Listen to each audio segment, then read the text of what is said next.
बहुत से लोग यूएफओ की बात करते हैं, कोई भी उनकी सच्चाई के बारे में नहीं जानता। जब बात यूएफओ की आती है तब इस दुनिया में सबसे ज्यादा यूएफओ अमेरिका में ही दिखाई देते हैं, लेकिन इसका यह मतलब बिल्कुल भी नहीं है कि हमारा भारत यूएफओ देखे जाने की घटना से अछूता है, क्योंकि पिछले कई दशक में भारत के अंदर भी यूएफओ देखे जाने की बहुत सी ऐसी घटना सामने आई है जिनके बारे में जानकर आपके होश उड़ जाएंगे। ऐसी गुफाएं जहाँ पर यूएफओ देखे जाने के 10,000 साल पुराने सबूत मिलते हैं। चारामा की गुफाओं के नाम से प्रसिद्ध इनके गांवों में कुछ ऐसी रॉक पेंटिंग बनी हुई है जो अपने आप में आश्चर्य है, क्योंकि यह पेंटिंग कोई साधारण पेंटिंग नहीं है। फिर से सुनिएगा, क्योंकि यह पेंटिंग कोई साधारण पेंटिंग नहीं है बल्कि एलियंस की पेंटिंग। एलियंस पेंटिंग जब आप गौर से देखेंगे तो पेंटिंग में साफ साफ स्पेस जेट से बने हुए कुछ चित्र आपको दिखाई देंगे जो स्पेस सूट पहने हुए हैं, और यह कोई मानव गणित कहानी नहीं है बल्कि वहीं रहने वाले अर्जुन और भगत का मानना है के अनुसार यह पेंटिंग आज से करीब 10,000 साल पुरानी। आपको बता दें कि इस रॉ पेंटिंग में न केवल आपको एलियंस दिखाई देंगे बल्कि कई जगह पर स्पेसशिप भी दिखाई देंगे। जब आप इनको गौर से देखेंगे तो इनके सिर पर फैन लगा है और नीचे 3 पैर पर नजर आ रहे हैं, और इसी के चलते भगत का कहना इन चारामा में के बनी हुई पेंटिंग के ऊपर नासा इसरो को रिसर्च करना चाहिए। चारामा में रहने वाले लोगों का मानना है पेंटिंग में जो भी लोग नजर आ रहे हैं वह रोहिल्ला और उनकी पूजा वहाँ के लोगों के पूर्वजों के द्वारा करते, और यह लोग आम इंसानों की तुलना में काफी कम हाइट और आसमान से आया करते। यह लोग कई बार इंसान को भी अपने साथ ले जाया करते थे जो दोबारा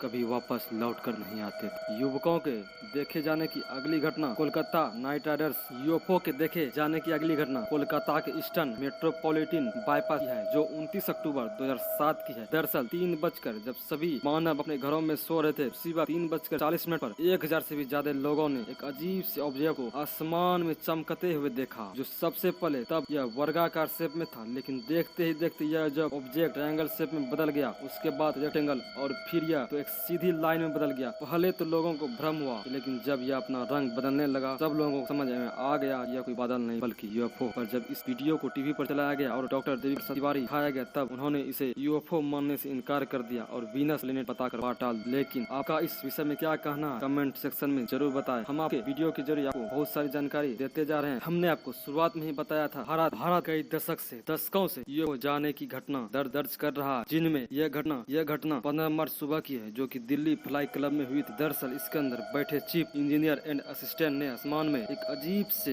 बादल को देखा और अजीब लगने उसकी जानकारी निकालने की कोशिश करी। पता चला कि बादल 700 फीट लंबा था और जमीन से इसकी ऊंचाई करीब 400 फीट तक की थी। आसपास चीजों को ऑब्जर्व करने के बाद उन्हें यह पता चला कि यह और ज्यादा धीरे धीरे लंबाई इसकी बढ़ रही है। कुछ ही पहले में उसे बुलेट शेप का ऑब्जेक्ट निकला जो तेजी से चुप कर रहा था और आसमान में बादलों की तरह तैर रहा था। करीब 3 मिनट तक आसमान में घूमने के बाद अचानक गायब हो गया। इतने सारे 3 मिनटों को देखते हुए लोग काफी गंभीर थे। उन्होंने इसकी जानकारी आसपास लोगों को बताया और वहाँ पे मौजूद लोगों ने इसकी जानकारी और अधिक लोगों को पहुंचाने की कोशिश, तब तक वो एयरक्राफ्ट जिसे हम स्पेस बोल रहे हैं एलियन का, वो विलुप्त हो चुका था। आगे अगर बात करें फिर यहाँ से वह घूमने लगा, घूमते हुए अननोन फ्लाई ऑब्जेक्ट हाँ गुम हो गया। इसकी किसी को कोई जानकारी नहीं, खैर किसी को कोई जानकारी नहीं मिली। खैर भले इसकी रिसर्च अमेरिका में प्रोजेक्ट ब्लू बुक के तहत की गई, लेकिन हैरानी की बात तो यह है कि अमेरिकी रिसर्च के हाथ में उसके बारे में 1% भी जानकारी नहीं लगी, जो इसे भारत की सबसे रहस्यमयी घटना में से एक बनाता है। कई बार अनजाने में ऐसी अजीब पिक्चर्स क्लिक हो जाती है जिन पर विश्वास करना थोड़ा काम होता, और ऐसा ही कुछ लखनऊ में रहने वाले 23 वर्षीय अमित कुमार के साथ हुआ। 23 जुलाई 2000 साल को शाम को अपनी छत पर खड़े होकर ढलते हुए सूरज फोटो खींच रहा था और उन्होंने आसमान में कोई ऑप्टिकल दिखाई देता है जो जमीन से ऊपर की ओर जा रहा था, और उन्होंने उसे करीब 41 सेकंड तक ऑब्जर्व किया। उसकी फोटो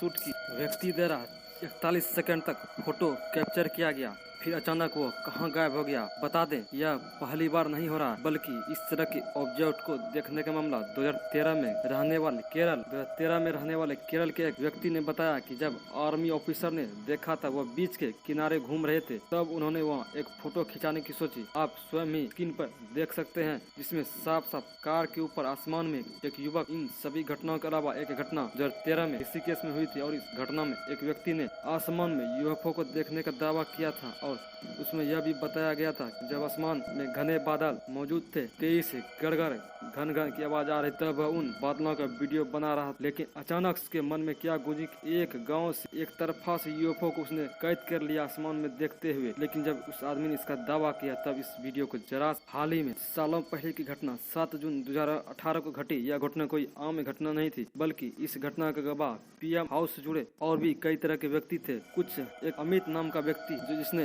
यूएफओ देखने का दावा किया, उन्होंने यह बताया कि कोई ग्रीन कलर का एरोप्लेन हो सकता है या यूएफओ, बल्कि का कहना था कि यह यूएफओ ही था। उसे पूरा यकीन था उनके घर के ऊपर घूम रहा था।